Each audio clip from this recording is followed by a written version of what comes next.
A pleasure to meet all at last, and welcome back to Films I'm Willing to Talk About Again.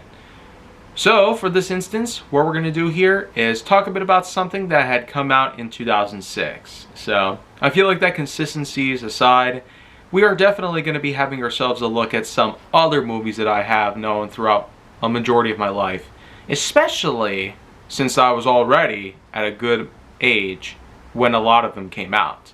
One of these was known as everyone's hero, the foretold story of Babe Ruth. Basically, this was a while before the events of the Sandlot films, and when you really think about it, it was in the 1930s where Babe Ruth did hold his best. It was basically where he became a legend in MLB history, etching himself as one of the most popular players of the New York Yankees rosters. And when you get to know about all things, he was by all means considered a god of sports. His legendary batting skills was unprecedented. But in this movie, what we have here is an animated retelling, or reimagining if you will, centering around a young boy known as Yankee Irving. He tries to get into the sport of baseball, mostly in the form of Sandlot-related baseball, as it was common back in those days to have makeshift fields known as sandlots. However, Yankee unfortunately doesn't quite do such a good job out there, scoring 3 strikes, all the while pretending to be a big shot.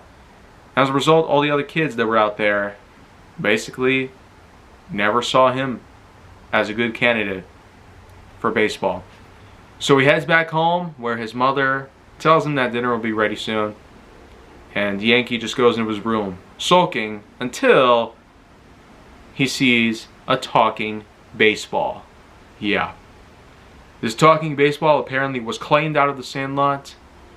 And not only was he alive, but he definitely had a lot of things to say. I should probably mention that with the fact that Jake T. Austin does the voice of Yankee Irving. Later on, becoming famous for other roles over time, you have Rob Reiner playing the baseball himself, who would eventually be given the name Screwy. And even more surprising is the fact that, well, Yankee's own mother basically is inclined to believe that the baseball, while she does technically believe that it can talk, she believes that the meatloaf she's making can also talk to Yankee, saying that dinner will be ready soon. But eventually the news is given that, unfortunately, Yankee's dad ends up having to work late. He is, believe it or not, a janitor at Yankee Stadium. And that is one of the main reasons why Yankee sought to become a professional baseball player. Likely with the Yankees, and likely to become a big star, just like Babe Ruth himself. And so, when Yankee does set off to hand over a nice lunchbox full of meatloaf and other dinner items for his father, the Chow Wan, he basically explores the stadium a bit, even going out into the field itself. That's when his dad sees him on the stands and announces to him as if he were the announcer of one of the games. They both get to happily talk with each other, all the while enjoying the dinner that Yankee brought over for them to enjoy. And well, his father does show him around the place. And they do get to see Babe Ruth's actual locker, along with the other players. A variety of gear, equipment, and everything else is shown to Yankee. And it is definitely a fantastic night to remember. The time where he got to have an up-close and personal look at all the things that the Yankees need for their games, including Babe Ruth's famous bat, who was supposedly created from a 1,000-year-old tree and made its shape by a unicorn. And while it is an urban legend, Yankee was inclined to believe that the power of this bat was basically made so because of the way that it was created. However, while his dad goes off to do some more work, a security guard shows up out of nowhere, basically scaring Yankee out of there, all the while going into the bat's location, basically a fenced area if you will.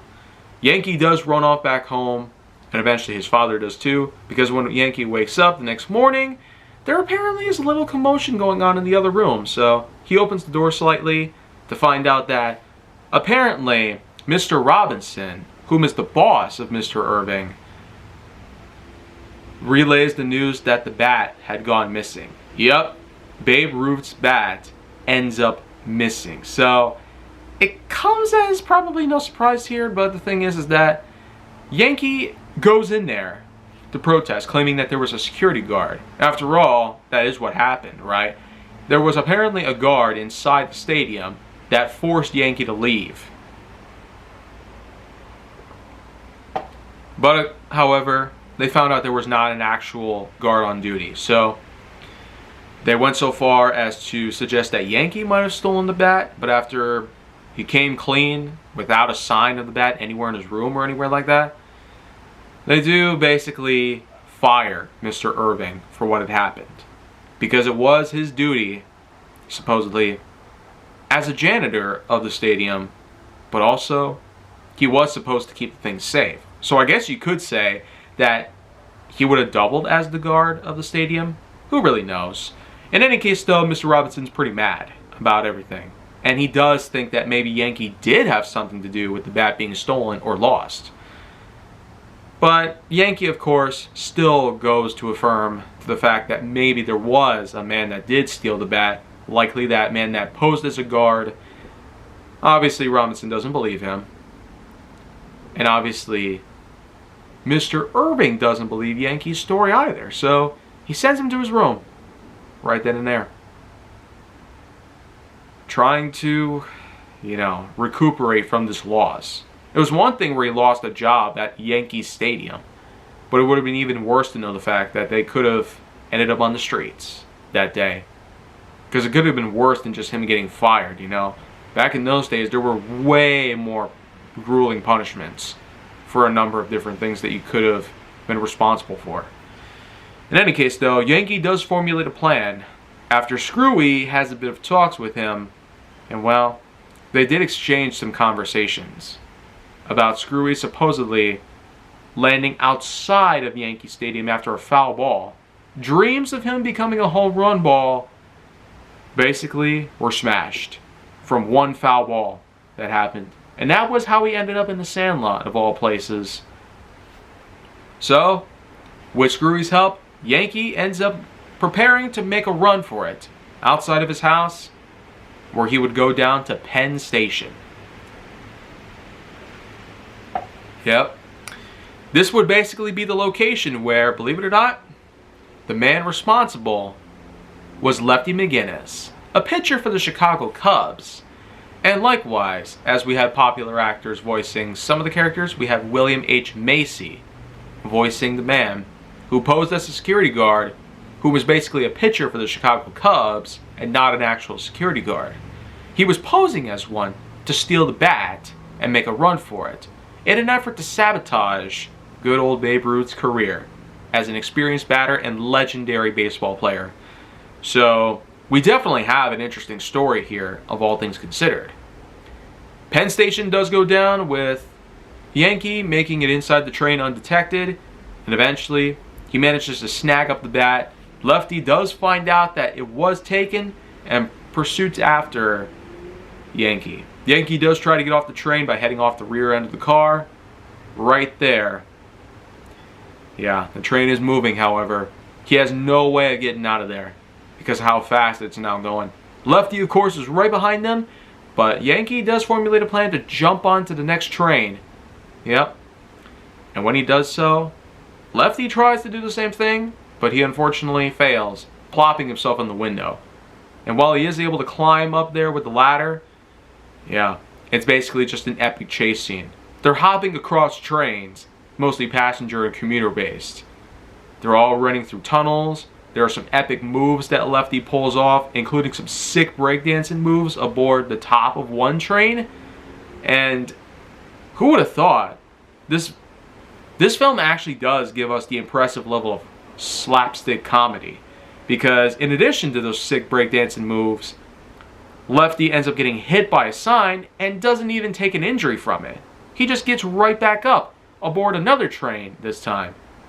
So in addition to getting hit by a semaphore signal, he just hops onto another train and gets right back up on his feet, running at full speed towards Yankee, whom is still on the other train.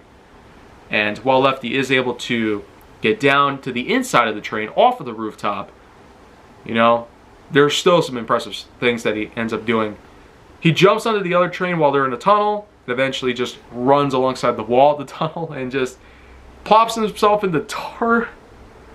Like I said, there are some slapstick moments in this that you would never think would happen. For the 2000s, I mean, this was a while after the likes of slapstick comedy were at their best, but the way I see it, it still does work pretty effectively. I mean, you got Lefty just hauling himself all over the place, taking all kinds of damage. Kind of reminds me of Crash Bandicoot, the way that he gets himself hurt all the time, yet still takes the pain and just walks it off. You know? Of course, Lefty is still outmaneuvered and outclassed by Yankee's cunning wit. You know, they eventually do make it back on the same train that is bound for Chicago, because that is where the Yankees are bound to have their next game at in the World Series. Of course, Babe Ruth is going to need his bat in order to ensure that he has a success. However, one stop ends up forcing the conductor to let Yankee off. After all, he did enter without a ticket. Of course, all he'd have to do is to get a hold of a ticket and find another train that is bound for New York. And well, they unfortunately can't do that because the station in particular is closed down. They're not running tickets or trains. Screwy can't get home to the Sandlot, but at least Yankee has the bat. But whoops, it talks too! Voiced by Whoopi Goldberg, of all people. And I'd say, with the likes of Rayner and Goldberg, they sure are a duo that I never would have seen coming. I mean, after all, the bat herself does reignite the old legend that she was forged from a 1,000-year-old tree and carved to life by a unicorn. So, much like what Yankee's dad had taught him, that's basically just what it is.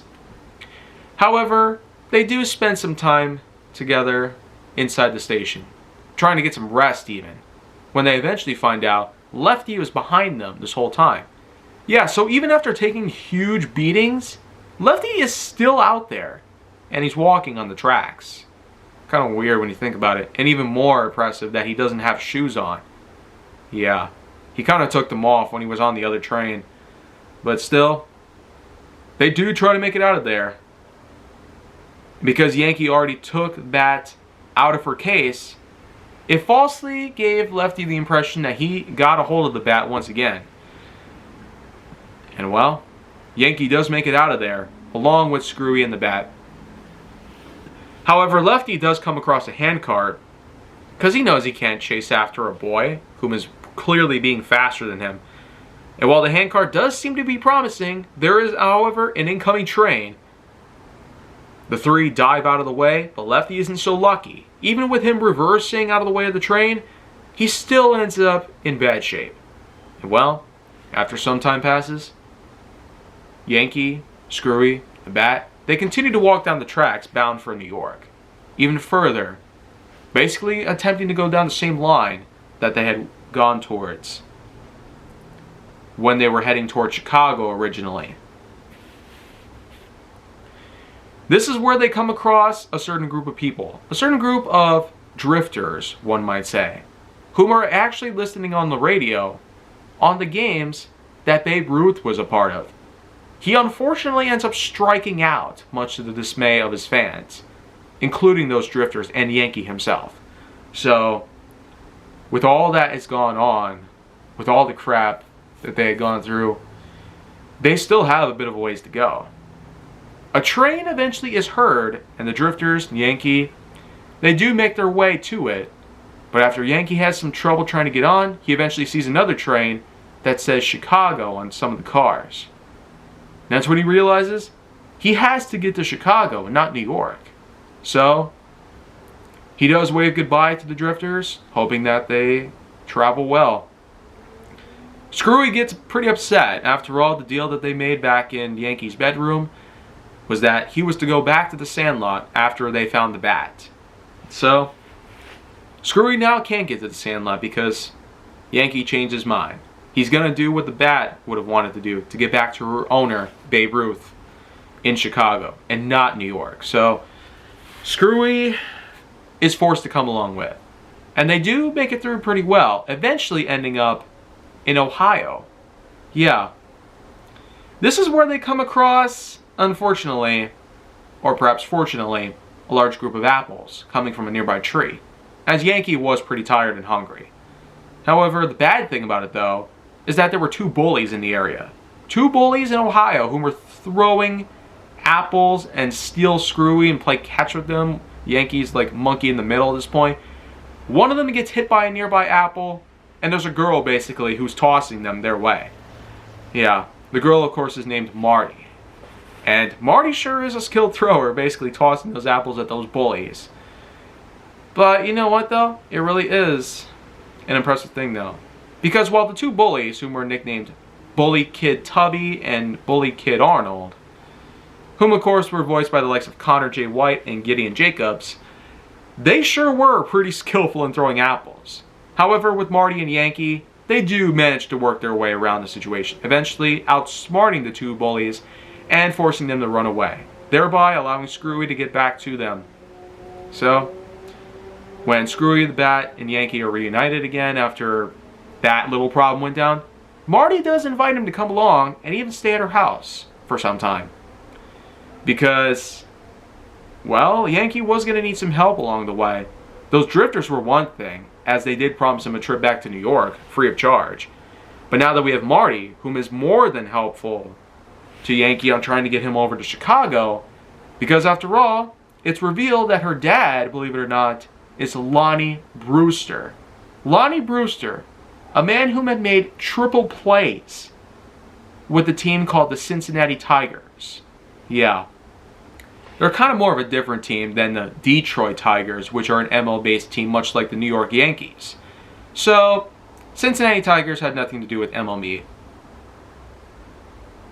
In any case, though, Mr. Brewster would actually be willing to help Yankee get to Chicago, since after all, one of his games along with his team is actually bound for Chicago.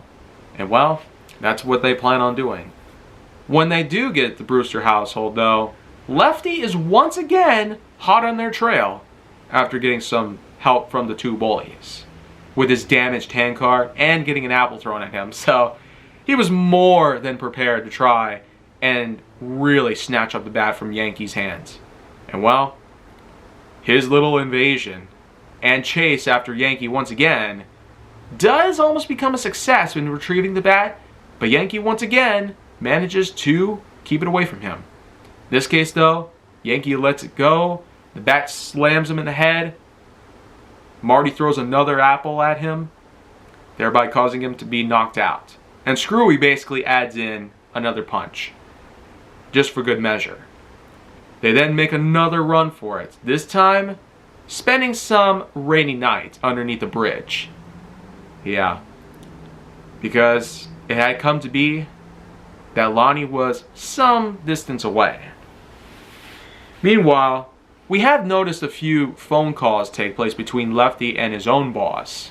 Yeah, one of the main managers of the Chicago Cubs. And the thing is though, Napoleon Cross, voiced by the one and only Robin Williams, he's basically the man responsible for organizing the theft of Babe Ruth's bat and the sabotage of the New York Yankees in the World Series. Since after all, the Chicago Cubs and the New York Yankees would eventually cross paths in the World Series, prompting them both to compete. And with Babe Ruth being severed thanks to his bat being stolen, they would have had a good chance of winning without Babe Ruth's talent. So, just when it all seemed lost though, because of the actions of one 10-year-old boy, it seems like hope was on their side. And even more so when you get to know the fact that the following morning comes by, Yankee does meet up with Lonnie Brewster, whom agrees to take him on the trip to Chicago, and boy is it a big ride. But on the way there, they do get to practice their skills, basically playing ghost baseball, pretending that they're catching, batting, and swinging and all that. even using Screwy as a supposed practice run for Yankee himself to get his own batting skills put into check. And well, the night finally comes, and they do finally make it to the good old Windy City itself of Chicago. And might I add, there are some nice notes when it comes to the soundtrack. But a cover of Chicago made for the movie was pretty well put together in this instance. Yankee does make his way over to the hotel in which that Babe Ruth himself was, believe it or not, staying at. The hotel is made for guests, and Babe Ruth, believe it or not, considers Yankee Irving his guest. After all, Yankee is the man who basically saved Babe Ruth's career, practically. Yet Ruth himself didn't even know about what was going on. His bat was stolen, and yet not much had been known. These days, a baseball player would immediately be notified about certain equipment or materials that are stolen from them, but back then, it was rather difficult to pull off. You couldn't really do a lot of proof and evidence searching or processing, but nowadays, it could all be easier than a simple text and photographic or videographic evidence that you can send to anybody. Of course, the bat does once again end up getting stolen, because Lefty again is more than determined to stop Yankee. This time he actually succeeds and actually makes a run for it. Napoleon crosses car, Lefty, along with Napoleon himself, inside the back seat, and the bat are all making a drive off. However, Yankee does run after them. He enters the car, determined to get the bat out of there, but Napoleon, of course, is holding them all hostage. And when Lefty does make it over to Wrigley Field, where the Cubs and the Yankees were all going to be playing at the following day, well, Yankee is presumably locked up in a nearby office, overlooking the field itself. The Cubs and Yankees do prepare for the game itself, and Napoleon does announce to Yankee that he is more than happy about the satisfaction. The results that are going to be given out with Babe Ruth's bat not ending up in his hands. As Babe Ruth strikes out once again, Yankee can just only watch in horror. They failed once again. This time, they are actually done for. The Yankees are going to lose the World Series. And it was all because Yankee just did not have it in him to do what was right. Screwy, however, begs to differ. And so does the bat. They both encourage him to do something right for once. In this case, they got to bust through the giant window ahead of them. A pretty tough pane of glass, but after one hit, it softens it up, and then Screwy is sent through in the second throw. Glass flies all over, and Yankee just zips line his way down, eventually using the nearby ribbons, believe it or not, to swing through like Tarzan. And that's basically how the iconic poster comes around. Yeah, though some might view it as a spoiler. In any case, kind of like with Planet of the Apes. So, Yankee, of course, is chased around by the likes of the security at Wrigley Field, eventually getting caught. All the while, his parents, believe it or not, have found out everything. Yankee did leave a note behind in his bedroom. They head to Penn Station, eventually ending up in Ohio, where they find the Brewsters, and then they eventually make their way out to Wrigley Field, following Yankee in the hopes that he will come back home. After more than a 1,000-mile long trip, a lot of stuff has happened. But in any case, Yankee does make it out into the field. Babe Ruth finds out about this and basically prompts that he is going to have Yankee be their next batter. Because now that the bat is actually out there in the hands of Babe Ruth himself, they actually might have a chance here. With the bat's power, they could actually make it through the last inning with at least one run and beat the Cubs. This would basically put an end to Napoleon's plans, and Lefty, being his accomplice, they'd likely go to jail for theft of a very precious baseball bat. And well, after two fails, 2 strikes, 1 more could have made them out. Yankee manages to land a solid hit, going pop fly in the air with Screwy, but he lands out in the field, and the Cubs do struggle to try and take him down, but Lefty has the ball in his hand at home plate as Yankee makes the run for it, and then goes up in the air, landing right on home plate. The umpire calls safe, and everybody listening in cheers for him. The Sandlot kids, the Brewsters, the Drifters, everybody whom had gotten to know him. Yeah. Just think about it.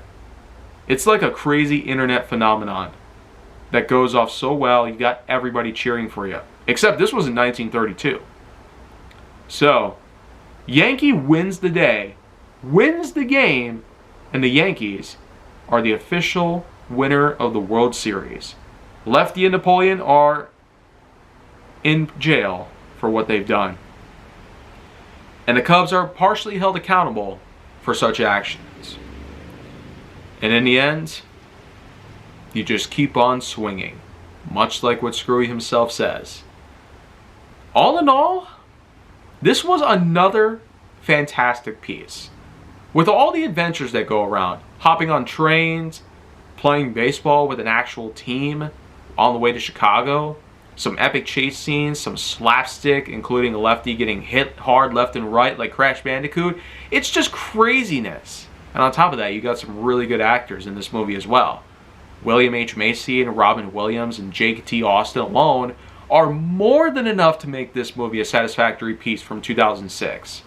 And just as I've said before, there's lots of things that I could talk about when it comes to 2006 related movies. Because there were tons of them, mainly animated ones, that I remembered seeing all the time. But until any of that happens, I'm mostly just going to talk more about some other stuff for the time being. And if you guys want to see more go on my channel, make sure to like, subscribe, comment, follow me wherever you can find me, and stay on the Hollywood side.